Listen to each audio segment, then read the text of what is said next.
शुभांगी 3 परत कोणत्या कोणत्या मेथड असतात Ritesh? White hat, black hat आणि grey hat. Black hat, white hat आणि ग्रे हॅट. ठीक आहे. व्हाईट हॅट एसईओ म्हणजे काय Prateek? We follow the all rules white hat SEO. Black hat Janhavi तुम्ही सांगा ब्लॅक हॅट एसईओ म्हणजे काय? यश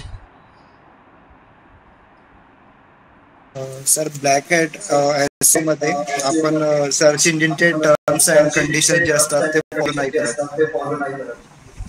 बरोबर आहे. आणि ग्रे हॅट आणि व्हाईट एस मध्ये आपण सगळे टर्म्स अँड कंडिशन फॉलो करतो आणि ग्रे हॅट मध्ये आपण काही टर्म्स कंडिशन फॉलो करतो आणि काही नाही करत.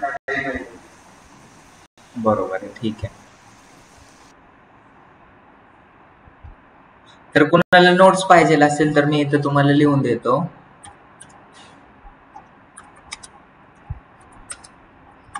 लिहिलेले का तुम्ही?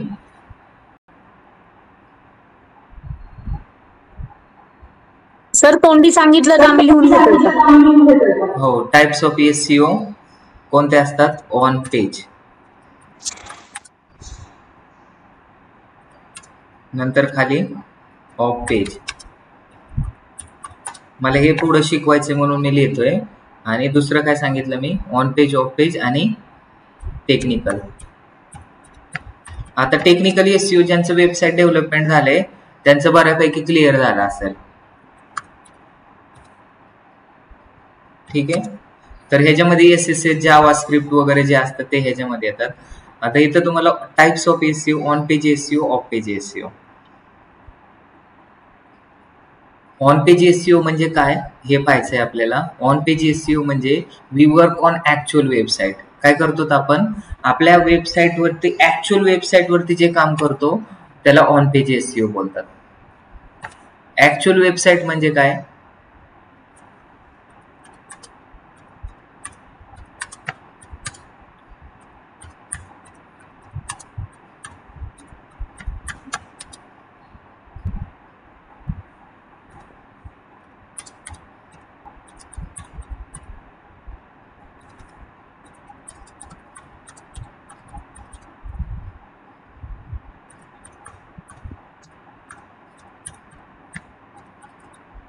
काय लागतं आपल्याला?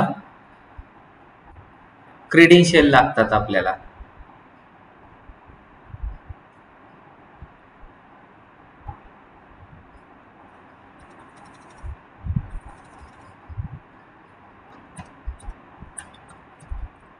क्रेडेन्शियल जर असतील तरच आपण काय करू शकतो? ऑन पेज एसईओ करू शकतात. क्रेडेन्शियल म्हणजे ऍक्सेस. ऍक्सेस म्हणजे काय? जर सपोज तुम्हाला एखाद्या वेबसाईटमध्ये title, description, meta description, image optimisation, all tag जर टाकायचं असेल तर तुम्हाला त्या आता एखाद्याची इन्फोसिसची वेबसाईट आहे, आपण काय केली, किंवा एनएमची वेबसाईट आहे, एनएमडीची वेबसाईट तुम्ही ओपन केली, एनएमडी प्रायव्हेट लिमिटेड, बरोबर आहे, किंवा एनएमडी फिल्म प्रोडक्शन हाऊस, किंवा कोणती पण एखादी वेबसाईट तुम्ही ओपन केली एनएमडीची, पण तुम्हाला काय नाहीये त्याच्यामध्ये ऍक्सेस नाही ते एनएमडीचा, तर तुम्ही त्याच्यामध्ये काय चेंजेस करू शकतात का? आता मी शुभांगीला सांगितलं की एनएमडीच्या वेबसाईटमध्ये काय करतो, ही इमेज टाक, काय कर, इमेज ऍड कर म्हटलं इथं, तर ऍड करू शकते का? किंवा हे जे digital marketing courses in Pune, त्याचं टायटल काय कर, digital marketing classes in Pune कर. तर हे कसं करू शकते शुभांगी? शुभांगी मॅडम सांगा तुम्ही कसं करू शकतात. ह्याच्यासाठी तुम्हाला ऍक्सेस वर्डप्रेस मधून करू शकतात, पण वर्डप्रेसचे जर ऍक्सेस तुमच्याकडे नसतील तर तुम्ही करू शकता का? सर WP ऍडमिनचे ऍक्सेस मिळाले की त्याच्यावर बॅकएंडचे ऍक्सेस मिळाले.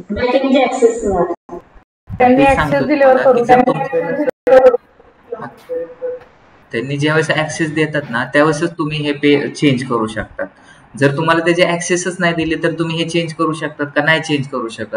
ऑन म्हणजे काय? वरती. पेजवरती ज्यावेळेस आपण ऍक्च्युअल काम करतो त्याला ऑन पेज एसईओ बोलतात. सगळ्यांना समजलं ऑन पेज एसईओ म्हणजे काय? तर ऑन पेज एसईओ मध्ये 3 ते 4च गोष्टी येतात. तर त्या कोणत्या कोणत्या गोष्टी येतात ते लास्ट लेक्चरला मी तुम्हाला काही गोष्टी सांगितल्या. तर पहिलं म्हणजे काय येतं, तर टायटल येतं. काय येतं सर? हे लिहून घ्यायचंय का? लिहून नका घेऊ, तुम्हाला लिहून घ्यायचं असलं तर घ्या किंवा नका येऊ. तुम्हाला मी काय विचारले त्याचा आन्सर द्या. ऑन पेज एसईओ मध्ये कोणत्या कोणत्या गोष्टी येतात? तर पहिलं टायटल येतं, दुसरं डिस्क्रिप्शन येतं, तिसरं मेटा डिस्क्रिप्शन येतं. हे 3 गोष्टी मी तुम्हाला शिकवलेले येतं.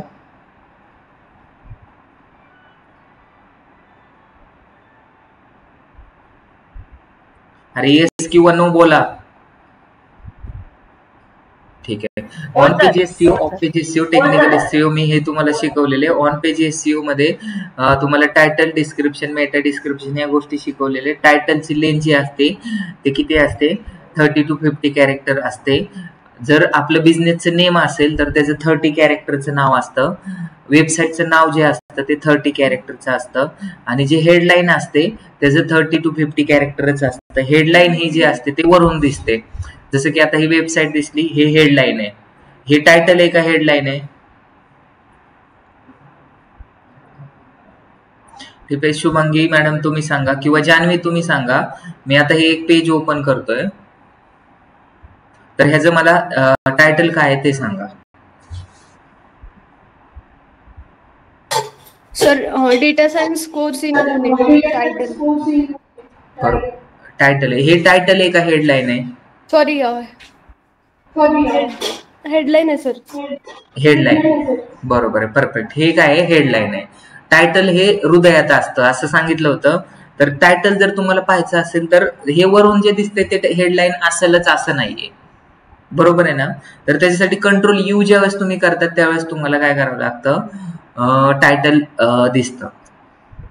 तर हेडलाईन म्हणजे data science courses in Pune हे असे हेडलाईन तुम्ही लिहू शकतात.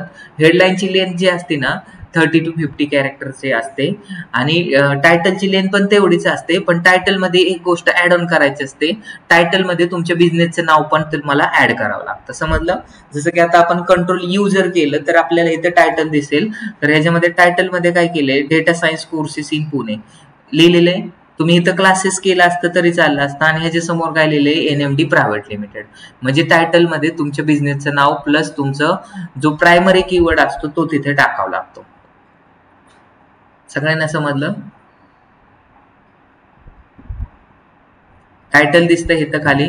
आता तुम्ही जर आपल्या वेबसाईट वरती गेलात तर ह्या वेबसाईटचं डिस्क्रिप्शन काय आहे असं जर विचारलं ईशा मॅडमला, तर ईशा मॅडम सांगा ह्याचं डिस्क्रिप्शन काय आहे?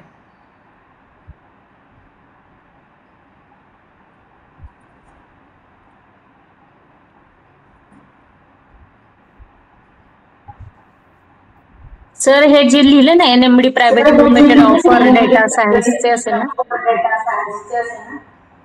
असेल का ते नका सांगू. तुम्हाला येत नसेल तर परत विचारा. शुभांगी मॅडम सांगा. तर डिस्क्रिप्शन तुम्हाला सांगितलं होतं ते पण कंट्रोल यू करूनच. वरती जे दिसतं त्याला डिस्क्रिप्शन नाही बोलत, ह्याला कंटेंट बोलतात. पॅराग्राफ कशाला बोलतात माहितीये? ठीक आहे, तुम्हाला शिकवलं नाही त्याच्यामुळे ते जमणार नाही. उगाच तुमच्याकडून एक्सपेक्ट करणं पण चुकीचं आहे. तर हे जे वरती दिसतंय त्याला हेडलाईन बोलायचं. हा जो असतो तो पॅराग्राफ असतो. हा पण पॅराग्राफ आहे. हा सगळा पॅराग्राफ आहे. तर आपण आता एसईओचं बेसिक पाहतोय. तर हा जो असतो तो हेडलाईन. आणि नंतर कंट्रोल यू करून आपण वेबसाईटच्या आतमध्ये टायटल टाकतो. टायटल बरोबर आपल्याला बिझनेसचं नाव पण टाकावं लागतं आणि डिस्क्रिप्शन एक टाकावं लागतं. डिस्क्रिप्शन इथं पाहिलं तर data science courses in Pune with 100% placement and certification affordable fee join NMD private limited नाव. हे तुम्ही बोलला होतात की इथं असतं आपल्या वेबसाईटमध्ये. तर इथं जॉईन नाव वगैरे दिसतंय का तुम्हाला कुठे? कधी जॉईन नाव वगैरे तुम्हाला दिसणार नाही. तर हे जे वरून दिसतंय ते पण तुम्ही टायटल आणि डिस्क्रिप्शन टाकू शकतात. पण 100% असंच असेल असं नाहीये. ठीक आहे, तर ते डिस्क्रिप्शन वरतून दिसत नाही, ते खालीच असतं HTML टॅग मध्ये. कारण आपण पहिल्या दिवशीच पाहिलं होतं गुगलला फक्त 2च लँग्वेज समजतात, एक म्हणजे HTML आणि दुसरं म्हणजे पिक्सल. तर HTML लँग्वेजमध्ये त्यांना लिहिलेले हे URL सोर्स ओपन केलं आहे, HTML टॅग ओपन केलेले आहेत. तर ह्याच्यामध्ये तुम्हाला हे डिस्क्रिप्शन दिसतं. ह्याची डिस्क्रिप्शनची लेंथ किती असते Mona madam?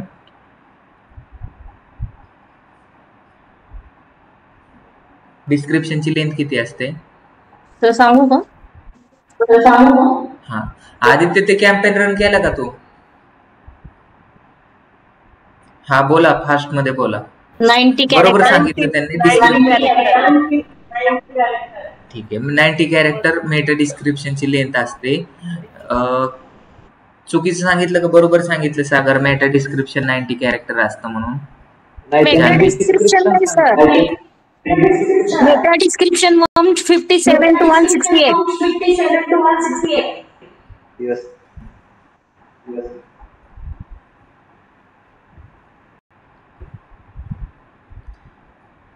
Title 30 to 50, Meta description 90 character नाही, 157 to 168 कॅरेक्टर आणि description 90 character.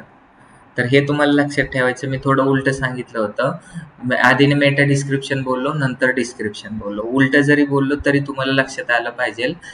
Description 90 character, Meta description 157 to 168 character. आणि जर टायटलची जर तुम्हाला पिक्सल विचारली तर टायटलची जी पिक्सल असते तो 240 पिक्सल सांगितली होती का 250 पिक्सल सांगितली होती? 250 से लेके 450 पिक्सल तक तुम्हाला पाहिजे ह्याची. आणि नंतर जे डिस्क्रिप्शन असतं त्या डिस्क्रिप्शनची लेंथ किती सांगितली होती पिक्सलमध्ये? यश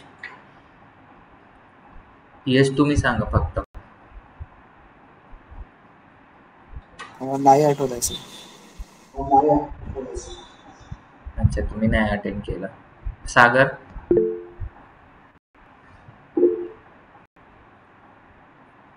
ईशा मॅडमला येतंय त्याच्यामुळे तुम्ही नका सांगू. सागर तुम्ही सांगा. सर 272 ते 55. ठीक आहे, तुम्ही चुकीचं सांगितलंय. ईशा मॅडम सांगा. सर सांगू का? हो सांगा.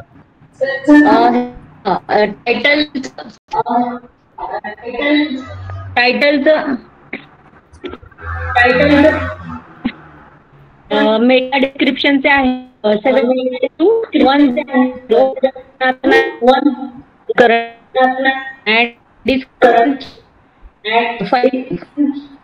ठीक आहे, तुमचा 1 मिनिट थांबा. तुमचा आवाज येत नाही बिलकुल, पण तुमचं नेटच काय नाही. मीच सांगतो. जान्हवी तुम्हाला आवाज आला? नाही सर.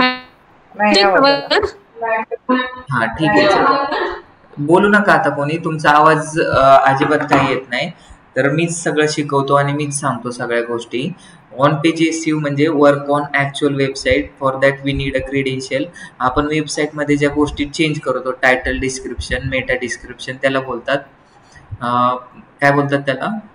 On page SEO. आणि ऑफ पेज SEO म्हणजे काय? We can't work on actual website. आपण ऍक्च्युअल वेबसाईटमध्ये आपल्याला त्याच्यासाठी क्रेडेन्शियलची गरजच नसते.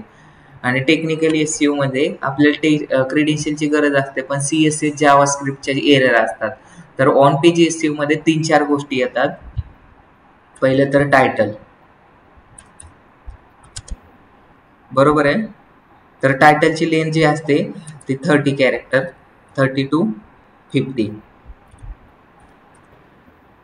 नंतर डिस्क्रिप्शन,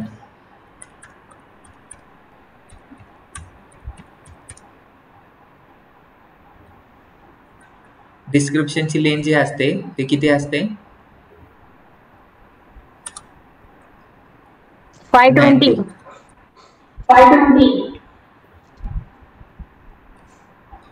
मेटा डिस्क्रिप्शन जे असतं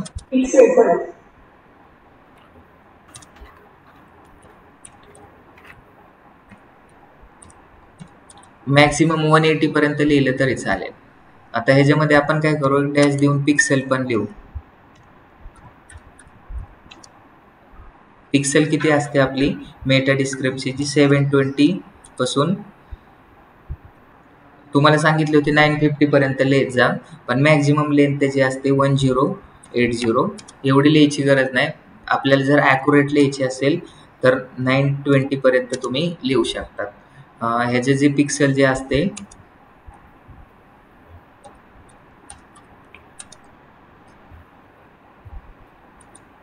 डिस्क्रिप्शनची पिक्सेल किती तुम्ही सांगू शकतात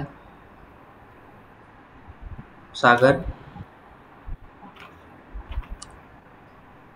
550.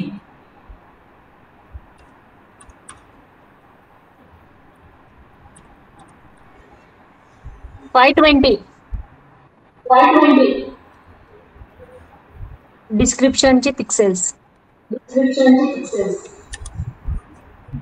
नंतर page on page off page SEO म्हणजे we can't work on actual website. आपल्याला ऍक्च्युअल वेबसाईट वरती काहीच नाही, आपण ऑफ पेज एसईओ कुणावरती पण करू शकतात. तर ऑन पेज एसईओ तुम्हाला समजला. टायटल, डिस्क्रिप्शन, मेटा डिस्क्रिप्शन आणि ह्याच्या खाली जे असतं ते इमेज ऑप्टिमायझेशन.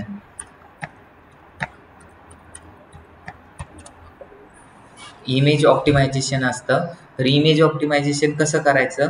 टायटल तुम्हाला सगळ्यांना सांगितलंय, डिस्क्रिप्शन तुम्हाला सगळ्यांना सांगितलंय, मेटा डिस्क्रिप्शन सांगितलंय, त्याच्यासाठी कोणता टूल यूज करायचा ते पण सांगितलंय. To the web pixel check करण्यासाठी वापरला जातो आणि कॅरेक्टर काउंटिंग हे कॅरेक्टरचे काउंटिंग 30 कॅरेक्टर आहे का 40 कॅरेक्टर आहे का ते चेक करण्यासाठी वापरलं जातं. इमेज ऑप्टिमायझेशन मध्ये आपल्याला आता चेक करायचंय हे ऑन पेज एसईओ मध्ये कोणत्या कोणत्या गोष्टी येतात? Title, description, meta description, image optimisation आणि अल्ट टॅग. या दोन गोष्टी तुम्हाला शिकवल्या नाहीत, अल्ट टॅग. आणि अजून काय येऊ शकतं ह्याच्यामध्ये? टायटल, डिस्क्रिप्शन आणि कीवर्ड. कीवर्ड आपण शिकलेलो होतो ऑलरेडी. तर टोटल 5 ते 6 गोष्टी फक्त ऑन पेज एसईओ मध्ये येतात. आणि सगळ्यात इम्पॉर्टंट काय आहे एसईओ मध्ये? तर आता इकडे लक्ष द्यायचंय. ऑन पेज एसईओ किती इम्पॉर्टंट आहे? ऑन पेज एसईओ जो आहे तो 70% इम्पॉर्टंट आहे आणि जो ऑफ पेज एसईओ आहे तो 25% इम्पॉर्टंट आहे आणि टेक्निकल एसईओ हा तो 5% इम्पॉर्टंट आहे. जर माझी वेबसाईट मी बनवली आणि त्याचं ऑन पेज माझी वेबसाईट जर 100 नंबरच्या पेजवरती असेल आणि मी जर ऑन पेज एसईओ जर केलं तर सागर आपली जी वेबसाईट आहे ते कोणत्या पेजवरती येईल? डायरेक्ट 30 नंबरच्या पेजवरती येईल जर मी त्याचं फक्त ऑन पेज एसईओ केलं तर यश ऑन पेज एसईओ मध्ये कोणते कोणते गोष्टी येतात?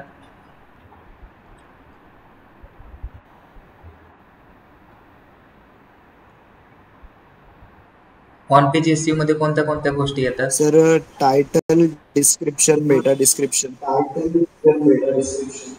टायटल ठीक आहे, दोनच गोष्टी सांगितल्या तू. Title, description, meta description. अजून 3च गोष्टी सांगितल्या. अजून खाली पण लिहिल्या होत्या ह्या गोष्टी, तर इकडे लक्ष द्या. तर आता ह्या इमेज ऑप्टिमायझेशन, अल्ट टॅग आणि कीवर्ड पण येतात. ठीक आहे.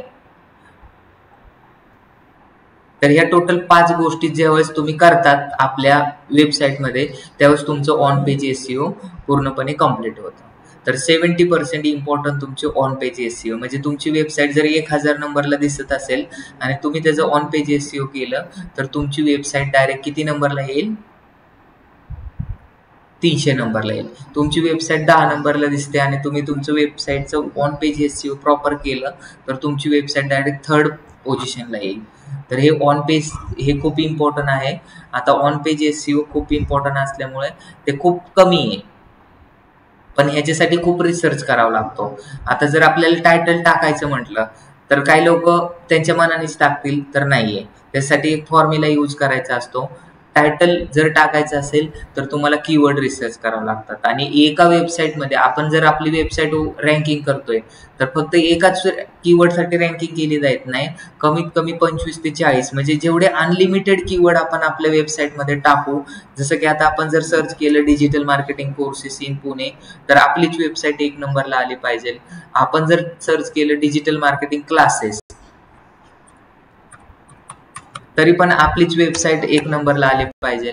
एखाद्याने सर्च केलं डिजिटल मार्केटिंग कॉलेजेस, तरी पण आपलीच वेबसाईट. डिजिटल मार्केटिंग इन्स्टिट्यूट, तर प्रत्येक माणूस वेगवेगळं सर्च करतो. तर कमीत कमी 25 ते 30 कीवर्ड तुम्हाला तुमच्या वेबसाईटमध्ये आले पाहिजे, तर तुमचा फायदा होईल. फक्त एकाच कीवर्डला, 2च कीवर्डला जर तुमची वेबसाईट रँकिंग होत असेल तर तुम्ही चुकीचं काम करताय. आणि पहिली प्रायोरिटी तुम्हाला काय ठेवायचंय, जो कीवर्ड सगळ्यात जास्त सर्च केला जातो तो कीवर्ड तुम्हाला टायटलमध्ये ठेवावा लागतो. तर आपल्याला आता पाहायचंय इमेज ऑप्टिमायझेशन. तर बघा, तुम्हाला सांगितलं होतं की तुमच्या वेबसाईटचा लोडिंग टाइम हा 3 सेकंदपेक्षा कमी पाहिजे. लोडिंग टाइम म्हणजे एखादी जर वेबसाईट आपण इथं केलं डिजिटल मार्केटिंग कोर्सेस सर्च, इथं आपल्याला ENMD ची वेबसाईट दिसते. ही वेबसाईट विदिन अ फ्रॅक्शन सेकंदमध्ये ओपन जर नाही झाली, आता लगेच ओपन झाली, ही जर वेबसाईट ओपन नाही झाली तर समजायचं की तुमचा वेबसाईटचा लोडिंग टाइम जास्त नाही. मग लोक काय करतात, ही वेबसाईट कट करतात आणि दुसऱ्या वेबसाईटवरती जातात. समजलं? जर तुमची वेबसाईट लवकर ओपन नाही झाली आणि मी लगेच कट करून रिटर्न गेलो तर माझ्या वेबसाईटचा बाउन्स रेट वाढतो. काय वाढतो? Bounce rate.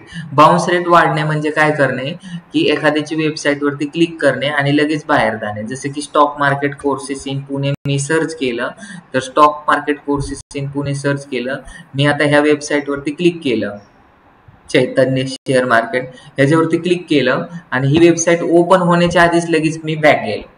तर ह्याच्यामुळे त्यांचा बाउन्स रेट वाढला. बाउन्स बॉल कसा असतो, टप्पा पडून डायरेक्ट किपरच्या हातात जातो. तसंच एक आहे, वेबसाईट ओपन होण्याच्या आधीच लगेच कट केली आपण, त्याचा बाउन्स रेट वाढतो. आणि ज्यावेळेस वेबसाईटचा बाउन्स रेट वाढतो त्यावेळेस वेबसाईटची रँकिंग खाली घसरते. बाउन्स रेटचा डेफिनेशन तुम्ही काय सांगू शकतात, how well a particular user, किंवा आपण असं पण बोलू शकतो की how much time we spend on website, त्याला काय बोलू शकतो आपण, बाउन्स रेट. ऍटलिस्ट तुमच्या युजरनी आल्यानंतर कमीत कमी 15 ते 30 सेकंद तरी तुमच्या वेबसाईटवरती राहिलं पाहिजे. तुमच्या घरी पाहुणे आले आणि दारातूनच तुम्हाला पाहून लगेच रिटर्न गेले, परत आयुष्यभर तुमच्याकडे आलेच नाही, तर तुम्हाला वाईट वाटेल का चांगलं वाटेल? वाईट वाटेल. का वाईट वाटेल? कारण तो आला आणि लगेच का रिटर्न गेला ह्याचाच विचार तुम्ही करत बसता. त्याच्यामुळे तुमच्या वेबसाईटवरती एखादा माणूस क्लिक करतोय आणि क्लिक करून लगेच तो काय करतोय, ओपन झाली की लगेच रिटर्न जातोय, म्हणजे तुम्हाला नाराज होणार आहे. तुम्ही तुमची वेबसाईट, गुगल ह्याला सपोज करतो की तुमची वेबसाईट एवढी अट्रॅक्टिव्ह नाहीये, किंवा तुम्ही त्यांचा अपमान केलेला आहे, किंवा तुमच्या वेबसाईटवरती काही क्लिअरिटी नाहीये, त्याच्यामुळे लोक रिटर्न जातात. ज्यावेळेस लोक रिटर्न जातात लवकर त्याला बोलतात बाउन्स रेट. ऍटलिस्ट 50 किंवा 30 सेकंदपेक्षा जास्त लोकांनी टाइम स्पेंड केला पाहिजे तर तुमचा बाउन्स रेट कमी होईल. आणि जेवढा बाउन्स रेट तुमचा कमी असेल तेवढं तुमची वेबसाईट जास्तीत जास्त रँकिंग होईल. ठीक आहे. तर आता हा बाउन्स रेट का वाढतो, त्याचं पहिलं रिझन म्हणजे जर तुमची वेबसाईट ओपन व्हायला जर टाइम घेत असेल, एवढा टाइम घेते ओपन, जर अजून जास्त टाइम घेतला असता तर लोकांनी एवढा टाइम, तर ही वेबसाईट लगेच का ओपन होते, कारण ह्याच्यामध्ये काही ज्या इमेजेस टाकलेले आहेत, तर ह्या ज्या इमेजेस येतं त्या खूप स्लिम फिट येतं. म्हणजे कशा येतं, खूप हलक्या इमेजेस येतं. तुम्ही जर ह्याच्यामध्ये व्हिडिओ टाकला, काय टाकलं तुम्ही, ह्याच्यामध्ये व्हिडिओ टाकला किंवा काय टाकलं तुम्ही, इमेजेस टाकल्या, तर त्या इमेजेसची साईज जर जास्त असेल तर काय होतं, तुमची वेबसाईट लवकर ओपन होणार नाही. म्हणजे जर तुम्ही कसं आहे, कधी कधी संक्रांतीला किंवा नागपंचमीला पतंग उडवतात, तर पतंग किंवा पोपट तर ती खूप हलकी असते. जी गोष्ट हलकी असते ती खूप जास्त वरती उडते. हा निसर्गाचा नियम आहे. तसंच की तुमची वेबसाईट ही खूप हलकी असली पाहिजे. त्याच्यामुळे ज्यावेळेस तुमच्या वेबसाईटवरती इमेज टाकतात त्यावेळेस इमेज काय करायची असते, कंप्रेस करायची असते. इमेज ऑप्टिमायझेशन करणे म्हणजे काय करणे, तर आता सपोज ही इमेज आपण टाकली, तर ही इमेज जशी आहे तशीच नाही टाकायची, तर ह्याला काय करायचं, सेव्ह ॲज अ इमेज करतो मी. आता ऑलरेडी ही इमेज आहे, तुम्हाला माझ्या डेस्कटॉप मधल्या पण इमेज घेतो. आता जर सपोज मला एखादी इमेज आपल्या वेबसाईटवरती टाकायची असेल तर डायरेक्ट इमेज मी टाकेल का. आता सपोज मला अवॉर्ड भेटला, ती इमेज मला डायरेक्ट काय करायची, माझ्या वेबसाईटमध्ये टाकायची. तर ती जर मी टाकली तर माझा लोडिंग टाइम वाढेल, कारण ती इमेज जी असेल KB मध्ये असेल किंवा एक मोठ्या साईज मध्ये असेल, ती इमेज आपल्याला कंप्रेस करायची. तर इमेज कंप्रेस करण्यासाठी, इमेज ऑप्टिमाइज करण्यासाठी आपल्याला वेगवेगळे टूल यूज करायचे लागतात. एक टूल आहे पिंगडम हा लोडिंग टाइम साठी. दुसरा जो आहे टायनी पीएनजी. कोणता आहे?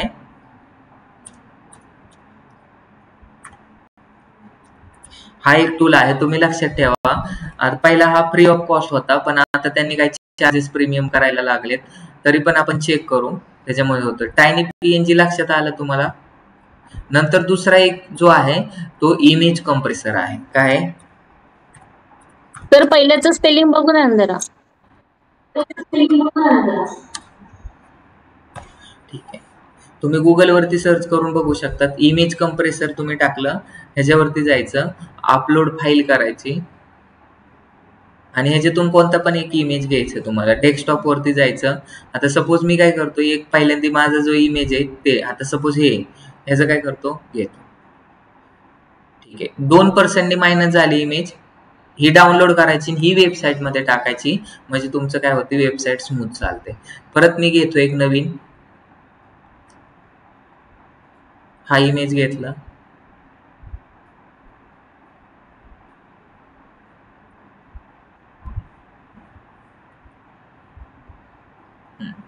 ही इमेज बघा, ही इमेज 70% मायनस झाली. किती? म्हणजे ह्याचं वेट होतं 100 किलो, आता किती किलो झालं त्याचं कंप्रेस केल्यामुळे? 25 किलो. 100 मधून 75 मायनस झाले, म्हणजे 25 राहिलं. तर बघा, हे एवढं वेट कमी होतंय त्या इमेजचं. मग जर जेवढी हलकी इमेज होईल तेवढं तुमचं काय होईल, स्पीड वाढेल. तर हे जे इमेजेस आहेत असे डाउनलोड करायचे इथून. आता इथं ही जी डाऊन झाली इमेज, ही इमेज आपल्याला कुठे टाकायची, आपल्या वेबसाईट मध्ये टाकायची. सगळ्यांना समजलं इमेज. आता कुणाला तरी काय स्पेलिंग पाहिजे होती, तर तुम्ही पाहू शकता स्पेलिंग. तुमची स्पेलिंग पाहायचं झाल्यावर आम्हाला सांगा, आपण पुढे जाऊ. मोनाली मॅडम, झाली का तुमची स्पेलिंग पाहून? हो सर.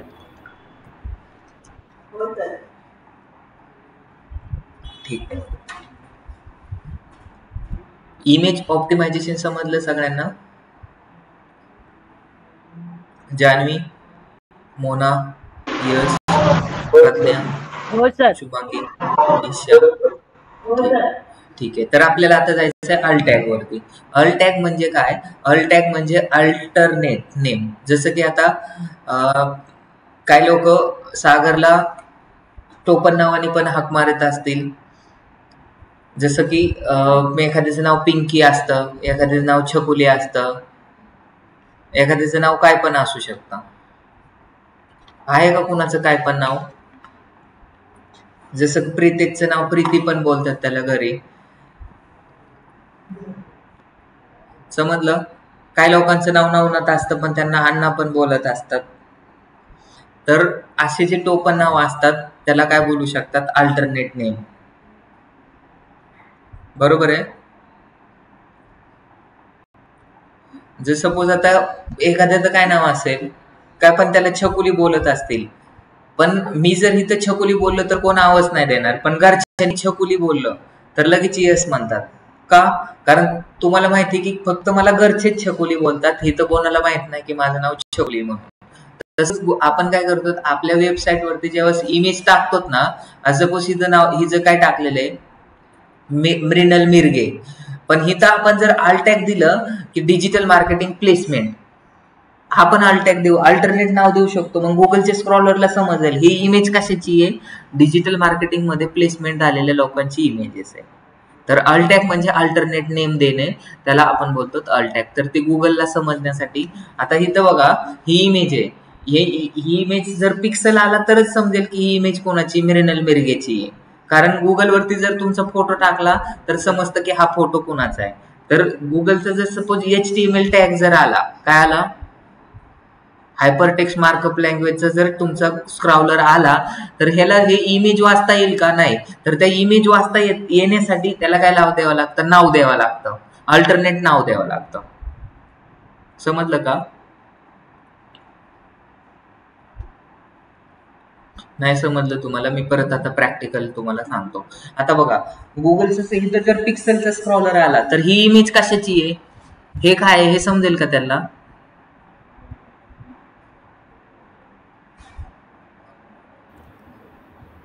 नाही सर. इथं जर आपला HTML जर स्क्रॉलर आला तर हे कसे काय आहे, फुगे फुगे लावले, तिथं लोक उभं राहिलेत, हे कशासाठी टाकलंय, हे काय आहे? हे तुम्हाला समजतंय, तुम्ही माणूस आहे म्हणून तुम्हाला समजतंय काय हे काय आहे. लोक किंवा स्टाफ तुमचा थांबलेला आहे किंवा स्टुडंट हे आहेत, इमेजेस आहे, हे तुम्हाला समजतंय. पण गुगलचा जो स्क्रॉलर आहे, चुकून जर तुमच्या वेबसाईटवरती काय आला, HTMLचा स्क्रॉल आला, HTML ला तर हे समजतंय जॉब ऑपॉर्च्युनिटी आहे, जॉब, हे सगळं लिहिलेलं समजतं त्याला. पण हे समजतंय का? नाहीये. तर ही इमेज कशाची, त्याला नाव देण्यासाठी नाव दिलं जातं, त्याला बोलतात अल्ट टॅग. तर दोन गोष्टी क्लिअर झाल्या तुमच्या आज. एक म्हणजे इमेज ऑप्टिमायझेशन कसं करायचं, कोणता टूल यूज करायचा, आणि दुसरं म्हणजे अल्ट टॅग कसा द्यायचा. तर अल्ट टॅग नाही समजलं नीट. नाही समजलं, ठीक आहे, काय प्रॉब्लेम नाही, तुम्ही विषय सोडून द्या. जर समजलं नसेल तर तुम्हाला नंतर मी एकदा एक्सप्लेन करतो. अल्ट टॅग बाकीच्या लोकांना समजलं, ज्यांना समजले ते समजून घ्या, ज्यांना नाही समजलं त्यांना मी परत माझ्या लँग्वेज मध्ये एकदा परत सांगा ना, परत सोडून कसं द्यायचं. नाही, मी पुढे गेल्यानंतर सांगतो, रिस्पॉन्सिबिलिटी माझी असेल तुम्हाला समजून देण्याची. आता ते प्रॅक्टिकली मी करून दाखवतो. त्याच्यामुळे एकच लँग्वेज मध्ये सारखं सारखं सांगून पण लोकांना समजत नाही, त्याच्यामुळे दुसऱ्या लँग्वेज मध्ये तुम्हाला सांगावं लागतं. तर फक्त 5 मिनिटं वेट करा, तुम्हाला सगळं समजून जाईल. ठीक आहे. तर आतापर्यंत मी जे सांगितलं, ऑन पेज एसईओ मध्ये येतं title description, meta description, image optimisation, alt tag. बरोबर आहे. काही लोकांना इमेज ऑप्टिमायझेशन समजलंय पण अल्ट टॅग नाही समजलं, तर त्यांना मी प्रॅक्टिकली एक्सप्लेन करणार आहे अल्ट टॅग म्हणजे काय असतं ते. ठीक आहे, एवढ्या गोष्टी झाल्या. आता ह्याच्यानंतर अजून एक मी सांगितलं होतं की ऑन पेज एसईओ मध्ये तुमचे कीवर्ड पण असतात. तर लक्षात घेणं गरजेचं आहे की तुम्हाला ऍटलिस्ट कमीत कमी 25 ते 50 कीवर्ड, कमीत कमी 15 आणि जास्तीत जास्त तुम्हाला जेवढे वाटतात तेवढे कीवर्ड तुमच्या वेबसाईटमध्ये असणं गरजेचं असतं. ते कुठे टाकावं लागतात कीवर्ड, कंट्रोल यू करून तुम्हाला इथे टाकावं लागतात. कुठे टाकावं लागतात, कंट्रोल यू करून इथं कीवर्डचं एक ऑप्शन असतं, त्याच्यामध्ये तुम्हाला ते कीवर्ड टाकणं गरजेचं असतं. आता हे पेज रँकिंग होईल का असा क्वेश्चन जर मी विचारला कोणाला, तर 90% लोक आन्सर देऊ शकतात, बाकीचे लोक आन्सर नाही देऊ शकत. कारण ह्याच्यामध्ये कीवर्ड आहे का कुठं. आता जर तुम्हाला इथं दिसत नसेल तर कंट्रोल F करायचं आणि इथं कीवर्ड टाकायचं. बघा आता इथं टाकले मेटा कीवर्ड. तर मेटा कीवर्ड आपण काय काय टाकलेले का, digital marketing courses in Pune, digital marketing classes in Pune, digital marketing training institute in Pune, digital marketing लब लब लब लब, खूप टाकलेले, 15-20 कीवर्ड टाकलेले इथं. तर हे कीवर्ड पण टाकणं गरजेचं असतं. कीवर्डची लेंथ जी असते ती 70 कॅरेक्टर पर्यंत असते, त्याच्यापेक्षा कमी असलं तरी चालेल. पण इथं कसे कीवर्ड टाकायचे असतात, असेंडिंग आणि डिसेंडिंग ऑर्डरने टाकायचे असतात. कीवर्डचे 3 टाइप्स असतात मेजरली. सब टाइप्स कोणते असतात, 3 असतात का 4 असतात, 4 असतात. पहिला म्हणजे प्रायमरी, दुसरा म्हणजे सेकंडरी, तिसरा म्हणजे टर्शरी, चौथा म्हणजे क्वार्टर. तर जो सगळ्यात जास्त लोक सर्च करतात तो कीवर्ड पहिल्यांदा टाकायचा, त्याच्यापेक्षा कमी सर्च करतात तो सेकंडरी टाकायचा, आणि तिसरा जो असतो तो असं जर असेंडिंग ऑर्डरने टाकला तर त्याचा पण एक चांगला बेनिफिट्स होतो. आणि दुसरं मला एक सांगायचं होतं की तुमचा जो तुम्ही आता ही जी वेबसाईट आहे तर ही जर रँकिंग करायची असेल तर, आणि रँकिंग करून फायदा काय होतो, ज्या कीवर्डला सगळ्यात जास्त लोक सर्च करतात ना तोच जर कीवर्ड तुम्ही टायटल डिस्क्रिप्शन मध्ये टाकला तर तुमचा लवकर जास्त फायदा होतो. कारण आपण कीवर्ड कशासाठी सर्च करतो, जास्तीत जास्त लोक आपल्या वेबसाईटवरती येण्यासाठी. मग जे लोक ज्यांना आता डिजिटल मार्केटिंग कोर्स करायचा आहे ते लोक 90% लोक डिजिटल मार्केटिंग कोर्सेसच टाकतात. डिजिटल मार्केटिंग इन्स्टिट्यूट टाकणारे लोक फक्त 2,500 येतं, आणि digital marketing courses in Pune टाकणारे लोक किती येतं, 10 लाख येतं. मग 10 लाख जास्त का 2,500 जास्त, 10 लाख. म्हणजे आपल्या वेबसाईटवरती 10 लाखचं ट्रॅफिक येईल. त्याच्यामधले किती लोक आपल्याला हे करू शकतात,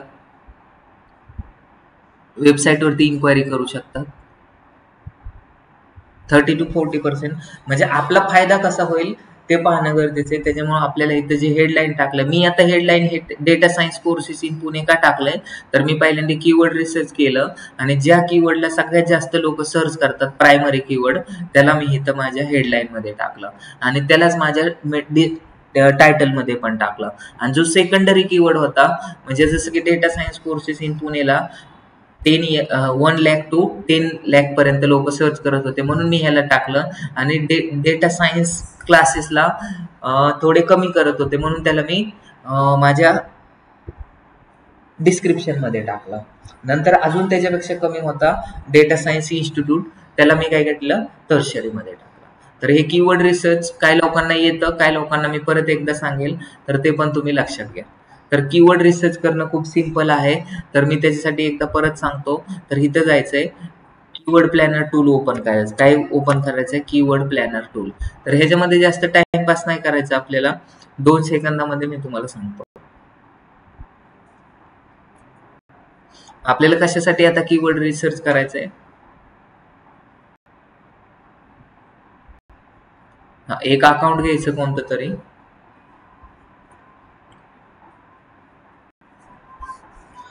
सागर कॅम्पेन चालू आहे ना आपला गुगल ऍडचा? हो तर कॅटलिस्ट वाला जेवढं जास्त स्पेंड होईल ना तेवढं तर ओके ठीक आहे. आणि महाराष्ट्रामध्येच चालवायचं आहे, महाराष्ट्र आणि एक राजस्थान पण त्याच्यामध्ये ऍड करा. आणि एक अजून कॅम्पेन आपल्याला रन करायचा आहे, तो गल्फ मध्ये चालवायचा आहे. मी तुम्हाला सांगतो, हिताले पोरं काहीच कामाचे नाही, जे ऑफलाईनला येतात ना ते कधी काम करत नाहीत, ते नुसते इथे येऊन टाइमपास करतात. ठीक आहे. तर इथं मी आता कीवर्ड रिसर्च करतोय. कीवर्ड रिसर्च करून मी इथं काय करतो, डिजिटल मार्केटिंग. कशासाठी कीवर्ड रिसर्च करायचंय?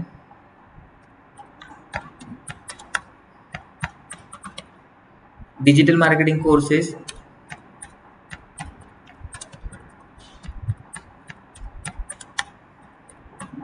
इन्स्टिट्यूट टाकतो, एंटर. आता मला हे 2च कीवर्ड करायचे, गेट रिझल्ट करायचं. ठीक आहे. तर कीवर्ड रिसर्च करण्यासाठी 3 टूल वापरले जातात. पहिला म्हणजे कीवर्ड प्लॅनर टूल, दुसरा म्हणजे उबर सजेस्ट आणि तिसरा म्हणजे गुगल ट्रेंड. तर तुम्ही हा कीवर्ड प्लॅनर टूल मी सांगितलं तसं गुगल वरती जाऊन केलं. तर आता मला सगळ्यात, मी टायटल मध्ये डिजिटल मार्केटिंग कोर्सेस का टाकले त्याचं रिझन समजलं. तर 100K to 1 million म्हणजे 1 lakh to 10 lakh लोक ह्या कीवर्डला असतात. म्हणजे माझा प्रायमरी कीवर्ड हाय, माझा सेकंडरी कीवर्ड हाय नाही, चुकीचं आहे. समजलं? चुकीचं आहे. का चुकीचं आहे शुभांगी? यश का चुकीचं आहे? ठीक आहे, बरोबर सांगितलं त्यांनी, काय प्रॉब्लेम नाही. तर कसं सांगितलं त्यांनी? Monthly average. तर इथं काय करायचं, हे मंथली ऍव्हरेज, मंथली कीवर्ड रिसर्चची एक डेफिनेशन सांगतो. कीवर्ड रिसर्च म्हणजे सिलेक्शन ऑफ प्रॉपर कीवर्ड. आपल्याला प्रॉपर कीवर्ड सिलेक्ट करायचा आहे. मग कोणता कीवर्ड चांगला आहे? ज्याला सगळ्यात जास्त लोक सर्च करतात तो. मग आता इथं बघा, मी खालच्या एरो वरती क्लिक केलं ना, तर ज्याला सगळ्यात जास्त लोक सर्च करतात तो 1 नंबरला येतो. सेकंडरी तुमचा हा आला. मग कोणता आलता? इन्स्टिट्यूट. त्याला 1K to 10K लोक सर्च करत होते. मग माझा प्रायमरी कीवर्ड हा, माझा सेकंडरी कीवर्ड हा, माझा टर्शरी कीवर्ड हा, माझा फोर्थ कीवर्ड आहे. असे कीवर्ड सिलेक्ट करायचे इथून. जे चांगले चांगले डिजिटल मार्केटिंगचे रिलेटेड ते सिलेक्ट करायचे. गुगलचं नाही घ्यायचं आपल्याला. Digital marketing cost, online course on stock market ते चुकीचं आहे, हे पण चुकीचं आहे. Digital marketing certification, digital marketing online हे कॉपी करायचे जेवढे कीवर्ड तुम्हाला करायचे. आणि हे कीवर्ड तुम्हाला कुठे टाकायचे? पहिला जो कीवर्ड आहे सगळ्यात जास्त प्रायमरी, तो कुठे टाकायचा आपल्याला? आपल्या हेडलाईन मध्ये. दुसरा जो असतो तो आपल्या टायटल मध्ये, तिसरा जो असतो आपल्या डिस्क्रिप्शन मध्ये, आणि चौथा जो असतो तो आपल्या मेटा डिस्क्रिप्शन मध्ये. सगळ्यांना समजलं? टायटल, डिस्क्रिप्शन, मेटा डिस्क्रिप्शन सगळ्यांना लिहिता येईल, परत सांगायची गरज नाही. जान्हवी, तुम्ही नवीन आहे तर त्याच्यामुळे तुम्हाला हे समजणं गरजेचं आहे. ईशा मॅडम, हे मी कीवर्ड केले, कॉपी करून मी तिथे टाकले आपल्या ह्याच्यामध्ये. ठीक आहे. हे कीवर्ड आपण इथं टाकणार. हे 10 कीवर्ड आपल्याला त्याच्यामध्ये टाकायचे. कशामध्ये टाकायचे? आपल्या हेडलाईन मध्ये. आता बॅक टू आपल्या पॉइंटवर. सगळ्यांना समजलं, ह्याच्यातला प्रायमरी कीवर्ड असतो तो हेडलाईन मध्ये, सेकंडरी जो असतो तो टायटल मध्ये, टर्शरी असतो तो डिस्क्रिप्शन मध्ये, जो क्वार्टर असतो तो. ह्याच्यातला कोणता पण कीवर्ड तुमच्या मनानुसार, तुम्हाला जो कीवर्ड रँकिंग करायचा आहे तो कशामध्ये टाकला पाहिजे? तुम्ही टायटल आणि हेडलाईन मध्ये टाकला पाहिजे. तुम्हाला वेबसाईट कशासाठी रँकिंग करायची ते. आता आपण बॅक टू द पॉइंट वरती येऊ. आता इकडे बघा, पहिले तर मी इथं data science courses in Pune headline मध्ये पण टाकलाय. जे हेडलाईन टाकले ते मी टायटल टाकू शकतो का? यस, टाकू शकतात. पण टायटल बरोबर काय लावावं लागतं? जेवण करताना तुम्ही तोंडी काय लावतात? कांदा किंवा लोणचं लावतात का शुभांगी मॅडम? टायटल सोबत काय टाकावं लागतं आपल्याला? Brand name. ब्रँड नेम टाकावं लागतं. सगळ्यांना कंपल्सरी समजलं? हेडलाईन मध्ये तुम्हाला ब्रँड नेम टाकायची गरज असते का? नाही. आणि दुसरं म्हणजे काय, एखादी जर गोष्ट रँकिंग करायची असेल तर युजर फ्रेंडली URL पण असणं गरजेचं असतं. तर हे 5 फ्रेंड तुम्हाला समजले. पहिला फ्रेंड म्हणजे काय? हेडलाईन. दुसरा टायटल. तिसरा डिस्क्रिप्शन. चौथा मेटा डिस्क्रिप्शन. 5वा कीवर्ड. 6वा इमेज ऑप्टिमायझेशन. 7वा अल्ट टॅग. 7 गोष्टी तुम्हाला करायच्या असतात कशामध्ये? ऑन पेज SEO मध्ये. तर आता शुभांगी मॅडमला काय नव्हतं समजलं? अल्ट टॅग द्यायचं कसं ते समजलं नव्हतं. तर आपण एका इमेजला नाव देऊ अल्ट टॅग. तर ह्या टॉपिक झालेला नाही. हो, तुम्हाला कळाले. ईशा मॅडमला समजलं नव्हतं. मुद्दाम तुमचं नाव घेतलं मी, तुमचं लक्ष आहे का नाही ते चेक करण्यासाठी. तर गुगल वरती मी गेलो आणि गुगल वरती जाऊन मी ब्लॉग स्पॉट टाकलं. काय केलं? उद्याचं टॉपिक आहे पण ज्यांना समजलं नव्हतं त्यांच्यासाठी मी हे टाकतो ब्लॉग स्पॉट. काय केलं? ब्लॉग स्पॉट वरती गेलो आणि इथं क्रिएट ब्लॉग वरती गेलो. आता माझा ऑलरेडी ब्लॉग आहे तर त्याच्यामध्ये मी तुम्हाला अल्ट टॅग टाकून दाखवणार आहे. समजलं?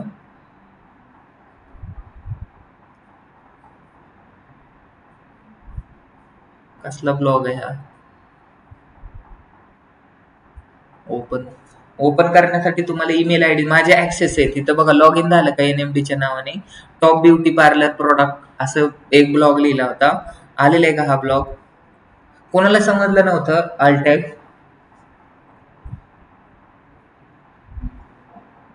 प्रॅक्टिकल इम्प्लिमेंटेशन करायचंय आपल्याला. अल्ट टॅग कोणाला समजलं नव्हतं? ईशा मॅडमला नव्हतं समजलं. तर इकडे बघा, हे जे वरून दिसतंय त्याला हेडलाईन बोलतात. वर भले इथं नाव काय टायटल आहे पण हे जे असतं ते हेडलाईन असतं. समजलं का? हेडलाईन झाली. नंतर हे काय? इमेज आहे. इमेजला आपण काय देतो? अल्ट टॅग आपण टेक्स्टला देतो का नाही? तर इमेजला देतो. तर इमेज वरती क्लिक करायचंय आणि इथं सेटिंग मध्ये जायचंय आणि सेटिंग मध्ये जाऊन ह्याला काय द्यायचंय?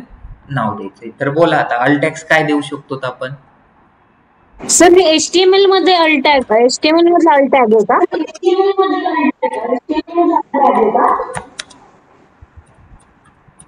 हो, HTML मध्येच असतो. इमेजला द्यायचा असतो तो. इमेजला द्यायचा असतो. हा, तर ब्युटी प्रोडक्ट इमेज ह्याला मी नाव दिलं. तुम्हाला काय करायचं? डिजिटल मार्केटिंग साठी रँकिंग करायचं तर कीवर्डच मॅक्झिमम तुम्ही द्यायचं. ही इमेज कशाची? आता इकडे बघा, टायटल टेक्स्ट. इथं मी काय दिले? Image of beauty. ज्यावेळेस इथं काय येईल? इथं एखादा स्क्रॉलर येईल, ही इमेज पाहिल. इथं जर HTML टॅग आला तर त्याला तर इमेज तर रीड करता येत नाही. मग ही कशाची आहे? तर तो रीडच नाही करणार, तो तसाच पुढे जाईल. त्याच्यामुळे आपण अल्ट टॅग दिले. मग तो काय करतो? इथं वाचतो. इथं लिहिलेले तर ही काय आहे? Image of beauty product. Beauty प्रोडक्टची इमेज आहे. मग तो पुढे तीच इमेज सेव्ह करून कुठे टाकेल? सर्व्हर मध्ये टाकेल. मग सर्व्हर मध्ये कुठे टाकेल? ब्युटी प्रोडक्टची इमेज इथे तिथं. त्याच्यामुळे तुमचे अल्ट टॅग दिल्यामुळे तुमची इमेज रँकिंग होईल. समजलं का? कुणी जर गुगल वरती सर्च केलं ब्युटी इमेज तर त्याच्यामध्ये पण ती इमेज दिसेल. त्याच्यामुळे पण तुमचे क्लिक वाढतील. त्याच्यामुळे पण तुमचं वेबसाईट ट्रॅफिक वाढेल. त्याच्यामुळे SEO किती इम्पॉर्टंट आहे हे समजेल तुम्हाला. आणि इथं जो असतो तो तुम्ही तुमचा कीवर्ड द्या ज्याच्यासाठी रँकिंग करायचंय ते आणि इथं अपडेट करा. समजलं का तुम्हाला आता अल्ट टॅग काय असतो तो?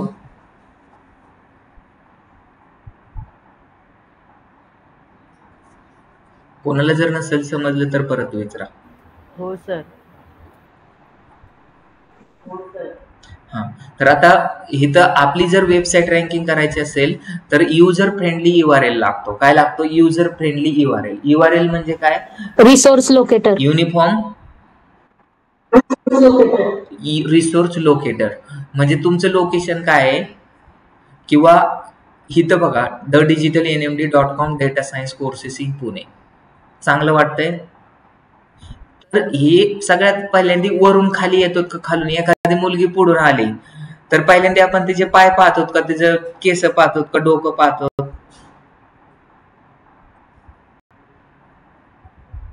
एखादा माणूस समोरून आला तर काय पाहतो आपण? पाय पाहतो का? हेड डोकं.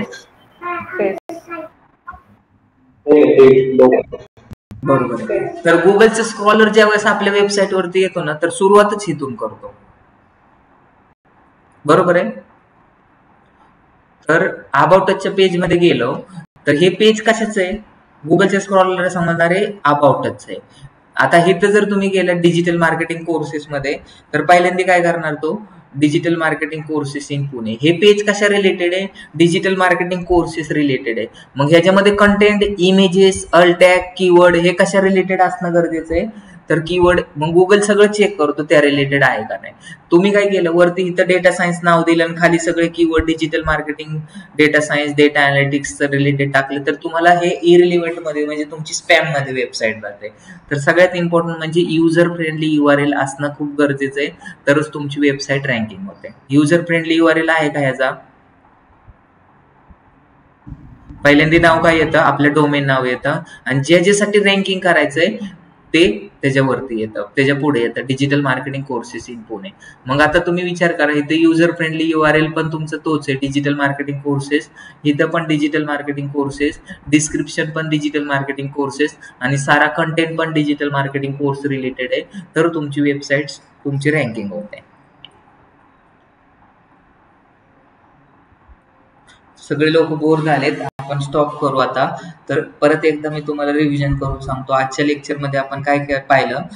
आपण ऑन पेज SEO पाहिलं. ऑन पेज SEO म्हणजे काय? We work on actual website. For that we need a credential. We work on title, description, meta description, image optimisation, alt tag and keyword आणि user friendly URL. कशावर काम करतो? Sir एक प्रश्न विचारू का? सर हे प्रायमरी कीवर्ड हे कशात टाकायचे म्हटले होते तुम्ही? टायटल मध्ये का डिस्क्रिप्शन मध्ये? प्रायमरी कीवर्ड टायटल मध्ये, सेकंडरी कीवर्ड डिस्क्रिप्शन मध्ये, टर्शरी कीवर्ड मेटा डिस्क्रिप्शन मध्ये आणि जो चौथा असतो तो तुमच्या कंटेंट मध्ये टाका किंवा मेटा डिस्क्रिप्शन मध्ये टाका. हे कीवर्ड तुम्हाला कमीत कमी 25 ते 30 कीवर्ड तुम्हाला यूज करायचे. हे तुम्हाला कसे यूज करायचे ते तुम्हाला सांगतो नेक्स्ट लेक्चरला. आता फक्त एवढे लक्षात ठेवा की ऑन पेज SEO मध्ये तन्वी, जान्हवी काय काय असतात गोष्टी. ऑन म्हणजे पेज मध्ये काय काय असतं? जर एखादं पेज तुम्हाला क्रिएट करायला लावलं मी, तर तुम्ही काय काय त्याच्यामध्ये टाकताल गोष्टी SEO पर्स्पेक्टिव्हने?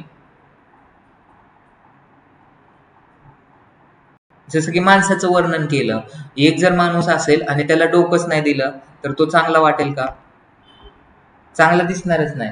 तसं की सगळ्या गोष्टी प्रॉपर. मग जर तुम्हाला एखादं पेज क्रिएट करायचंय तर तुम्हाला आपली डेफिनेशन पण तीच आहे, creating, exploring, delivering value to meet your right target audience. आपण SEO करतोय म्हणजे आपल्याला पेज क्रिएट पण करायचंय आणि ते एक्सप्लोर पण करायचंय.